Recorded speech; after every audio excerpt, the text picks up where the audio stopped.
गणना करने की पद्धति सबसे पहले इंडिया में शुरू हुआ और इसका जो स्रोत था वो था स्पिरिचुअलिटी। ऋषियों और मुनियों ने सर्वप्रथम गिनती करना शुरू किया और सबसे पहले 0 का आविष्कार हुआ, फिर 1, फिर 2, इस तरह से 9 तक। लेकिन 9 के बाद क्या हुआ वो आज हम लोग देखेंगे।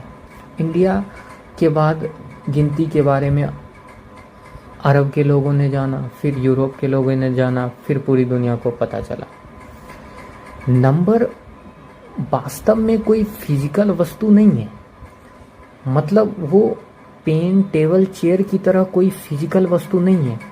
वो कोई ना कोई एक अवस्था और विचार को रिप्रेजेंट करने के लिए एक माध्यम है। जैसे अगर हम कहते हैं कि आई हैव 5, इसका कोई अर्थ नहीं होता, लेकिन जब हम कहते हैं आई हैव 5 पेन्स या आई हैव 5 बॉल्स, तब इसका मीनिंग होता है। इसका मतलब ये हुआ कि नंबर्स का सेल्फ एग्जिस्टेंस नहीं है यदि हम उसका उपयोग किसी न किसी भाव या विचार को प्रकट करने के लिए ना करें। पूरी दुनिया ने इस बात को माना कि हम एक भाव, एक विचार को प्रकट करने के लिए हम एक संख्या का प्रयोग करेंगे। जैसे ट्रू को रिप्रेजेंट करने के लिए हम 1 का यूज करते हैं और फॉल्स को रिप्रेजेंट करने के लिए 0 का यूज करते हैं। ये चीज़ हम कंप्यूटर में भी सीखते हैं। कंप्यूटर में भी ठीक इसी तरह से येस और ट्रू को हम लोग 1 मानते हैं, फॉल्स और नो को हम 0 से रिप्रेजेंट करते हैं। ऐसा माना जाता है अध्यात्म में कि सब कुछ शून्य से निकला है, शून्य से ही इस सृष्टि का जन्म हुआ है।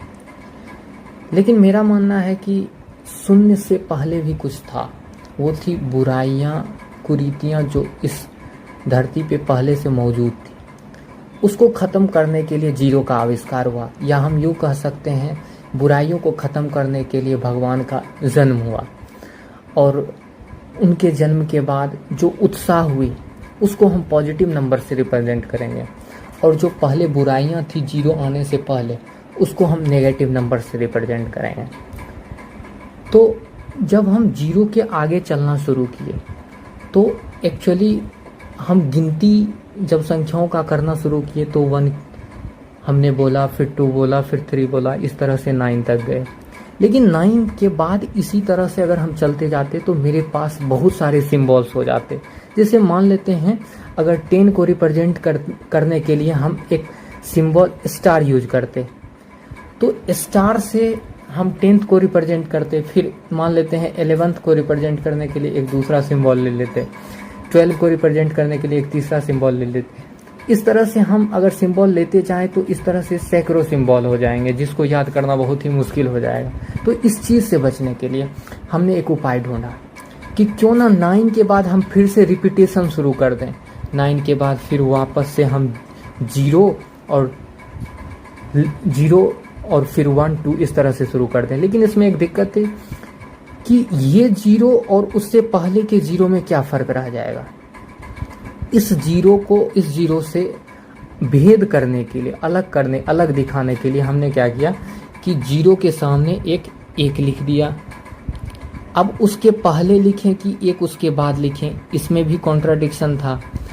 तो चूंकि 1 एक पॉजिटिव नंबर है, पॉजिटिव नंबर को सिग्निफिकेंट डिजिट के रूप में माना जाता है। 0 के तुलना में 1 को ज़्यादा सिग्निफिकेंट, ज़्यादा महत्वपूर्ण माना जाता है।